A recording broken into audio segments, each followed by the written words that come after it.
Hey everyone, welcome back to Engelbard. So a while ago I mentioned the Atari VCS as an interesting piece of gaming tech headed our way in either late 2020 or early 2021, even though I wasn't personally too jazzed about the system myself. Why did it make the list then? Well, easy. It was brand new gaming tech that's supposed to go into full release in this year, and it had garnered quite a lot of attention from both the gaming media and also the gaming communities in general. So I think it's past time that I take a closer look at the system and examine its history in detail. So join me on a journey, my retro gaming friends. We'll start with the announcement of the Atari VCS and examine all of its ups and downs through the present day, which as I record this is April 25th of 2021. Once upon a time, back in the magical days that were June of 2017, the world was a happier place. There were no pesky pandemics, dogs and cats were living together without mass hysteria, and all of that. Oh, gamers were slightly less jaded about newly announced retro-inspired game consoles than they would be these days. Something was announced in June 2017 that would be of great interest to at least, slightly over 11,000 people. That something was known as the Atari box. Atari has always maintained a pretty huge cachet as a brand among a large segment of the retro gaming community, so the announcement of the system was largely positively received at the time, even though, let's face it, the Atari of 2017 and indeed today bears no real connection to the Atari of the arcade and 2600 days. The man who spearheaded the Atari box was Fergal MacConnellan. Remember his name, for we shall come back to him later. Over the next few months, information trickled out here and there about the Atari box. In short order, Atari would reveal the physical design of the system itself, which was also met with a largely positive reception. The Atari box had a physical form, and it looked like a sleek, modern take on the original VCS or 2600 design. In September of 2017, Atari announced that the Atari box would run Linux, which is hardly a surprise considering that pretty much every indie game system announced since the dawn of time, or at least in the last 10 years, runs some type of Linux. Simultaneously, Atari announced that the system would have a global targeted launch in the spring of 2018, and that it would cost between $250 and $300 depending on what configuration the user selected.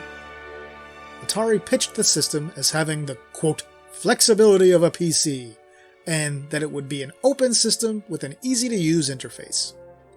Atari had planned to launch a crowdfunding campaign on the Atari box a little later in the fall of 2017 at that point, and they did launch social media for the new platform mostly right about then as well.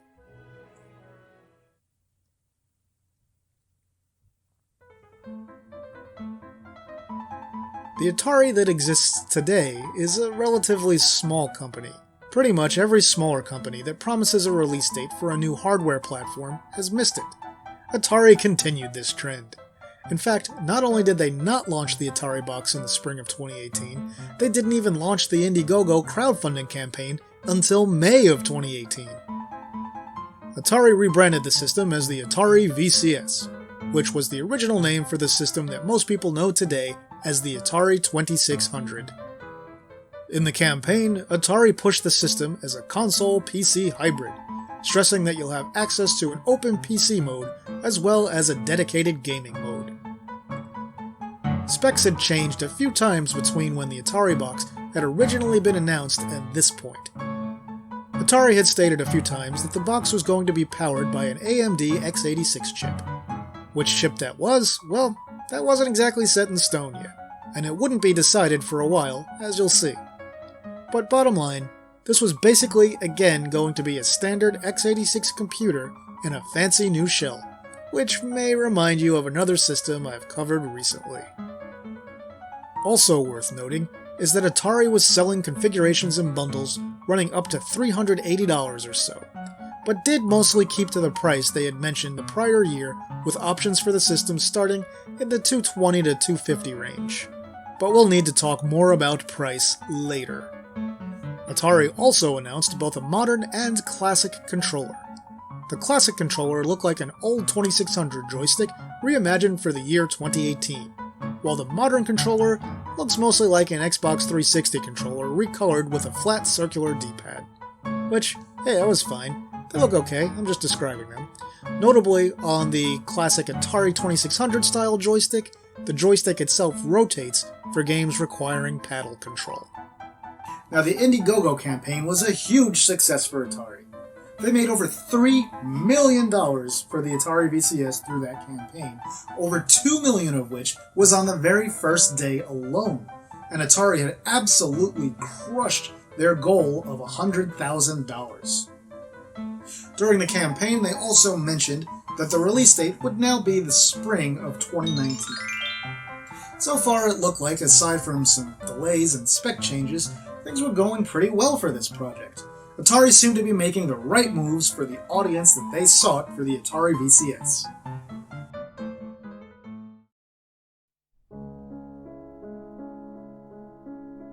Let's talk about the decision of Atari to go with Indiegogo as their crowdfunding platform for a moment.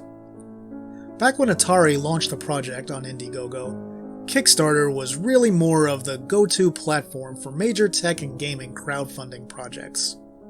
Why then did Atari choose Indiegogo instead of Kickstarter? I can't speak for Atari on that, so I can't give you their answer.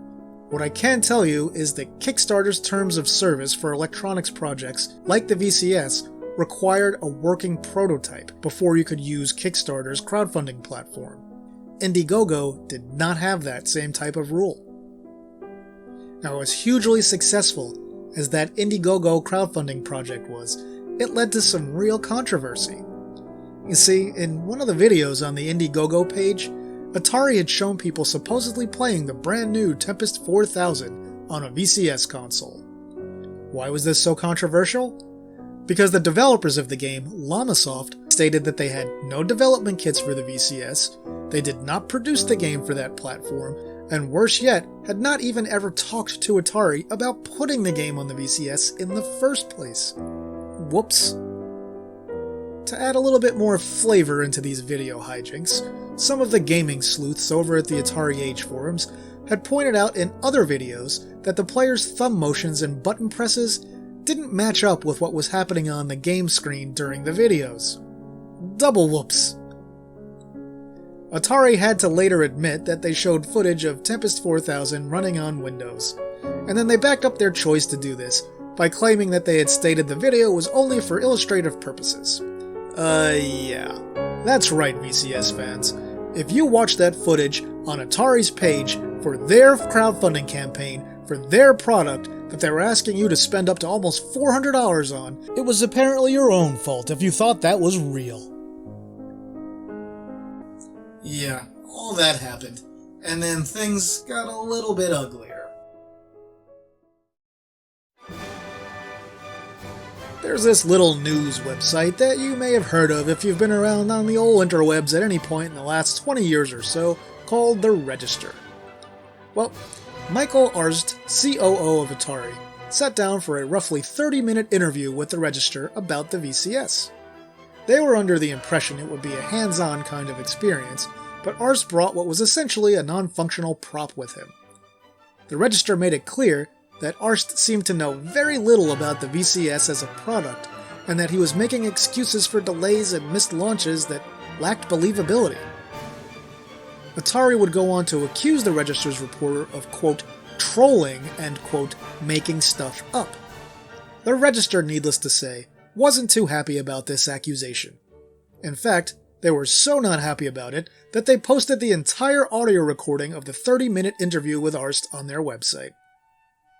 They preceded that with some individual clips showing examples of the specific questions they asked with responses by category, and then they followed that with the full unedited audio.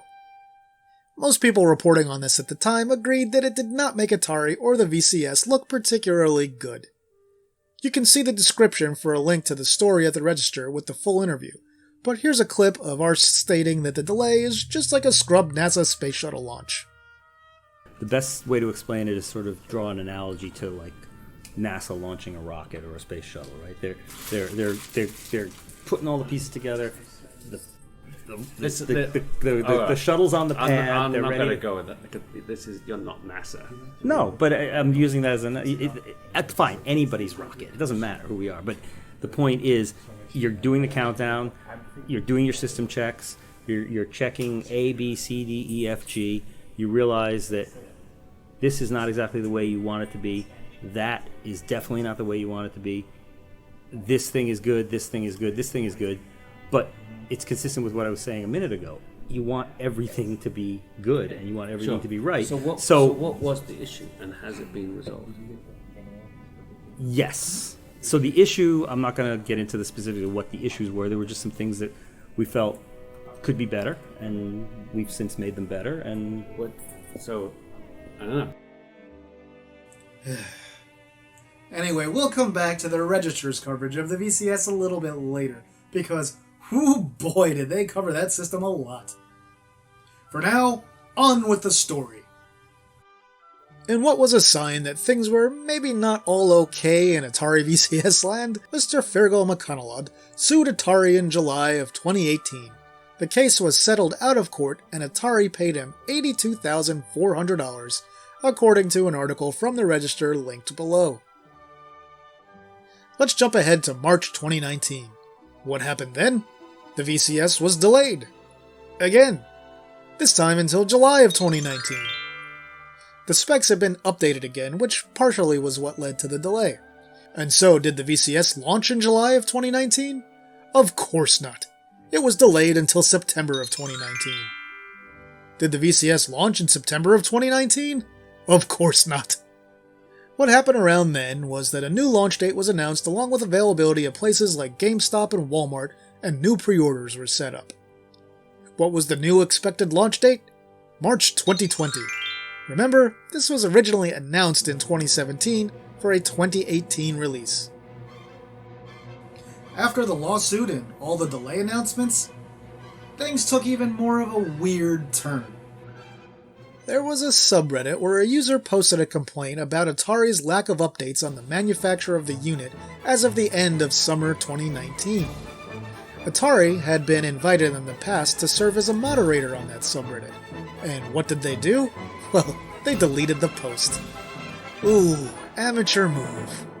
But at least they didn't do something crazy like delete every angry response that came from users on the subreddit after that. Oh, wait a minute, that's exactly what they did. Atari was then stripped of mod status in that VCS console subreddit. It was also at this time another strange development found its way into the whole saga. Industry veteran and main system architect Rob Wyatt resigned from Atari officially on Friday, October 4th, 2019. This was after Atari had denied there was any problem with him, and that work was continuing on the VCS just fine. Why did Wyatt leave? Well, the former architect of the Atari VCS stated that Atari had not paid him for 6 months. Whoa.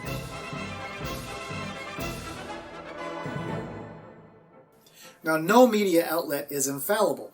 They all make mistakes, and the Register certainly got some of its reporting on the VCS incorrect. And it wouldn't be a very fair look at the system or this story if I didn't show you exactly what they got wrong, would it? In the same article about Wyatt quitting Atari, which included direct quotes from the man himself, the Register contacted anonymous sources to ask them for more information on the VCS. They stated their sources were console and game developers with direct knowledge of the VCS project. And perhaps it was not a great move to speak to some of these people. Why is that? The Register claimed in that article that the final console would not have its own unique OS, and that it would not have its own game store where you could buy and download games, as had been promised in the Indiegogo campaign. I have to jump ahead a bit to tell you that their assessment of this was incorrect. The Register went on to state that the system would essentially be a small Linux PC that required you to download and install all your own software without any specific Atari products directly from an Atari storefront. They likened it in their article to a Steam box, and they repeated this incorrect information in at least one future article after this one as well. I never noticed any retraction or admission of any errors on this in their future articles. The rest of the article these claims appeared in fares better, but Yeah, the Register was dead wrong about those things. They did contact Atari and ask them for a response to their findings before they published the article. Atari said they would reply, and after nearly a week they hadn't, so the Register went with their story. Atari later noted that the Register was reporting on older, inaccurate information, and some of it was provided by people breaking contracts, so they weren't going to comment on it. The final thing of note from this particular article is that the Register stated that they had even been floated the supposition that the Atari VCS would never launch at all. Now we know at this point that they were only, at best, partially correct on that. But at this point we really need to continue with the main story of the VCS itself. While the Register has sort of become its own part of the Atari VCS story, let's take a break from their reporting just for a moment. I mean, we don't want to look at only the negative stuff that's coming out of the Register, do we? So instead, let's pause and take a look at a former Atari contractor who ended up suing the company. Man, how many people worked on this thing and are going to end up suing Atari? In April of 2020, Rob Wyatt, the main system architect I mentioned earlier that quit the position, sued Atari for failing to pay his company, Tin Giant, $261,720. Oh, and he also sued them for defamation, and basically for annoying him due to all of the media requests he was receiving from outlets asking him about what was going on with the Atari VCS. Now, Atari was supposed to have responded to his lawsuit by May 13th of 2020, but instead, they decided to not do that. Wyatt then filed for a default judgment against Atari, which was denied. The parties were then supposed to set up some proposed scheduling by July 7th of 2020. Now, I'm not going to get into any more of the nitty-gritty and the back and forth in court at this point, but needless to say, there was a lot of it. Things like motions to dismiss, more scheduling appearances, and fun stuff like that. But to cut to the chase, you may be wondering how this whole thing ended.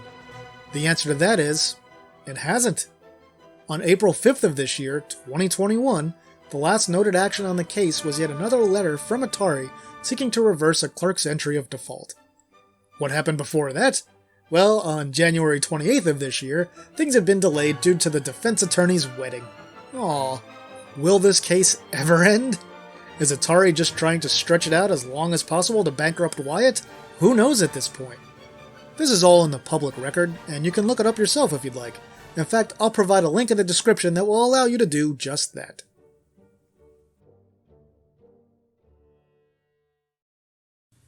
Alright, so that's where that court case stands as of now, but let's back off of that for a moment and take a smidge of a step backward in time to late 2020. Why? Because something miraculous happened. Some of the Indiegogo backers began to actually receive complete and functional Atari VCS units. A smattering of unboxings and teardowns and other videos began to appear on YouTube at around the end of the year. So yes, at this point, the Atari VCS is an actual, real product. Now, I don't have one, I didn't back the campaign, and frankly, I don't want one. I'm not interested in it, as I mentioned at the very top of the video here. Why not? Well, let me explain. Now, one thing you need for any games console is, well, games.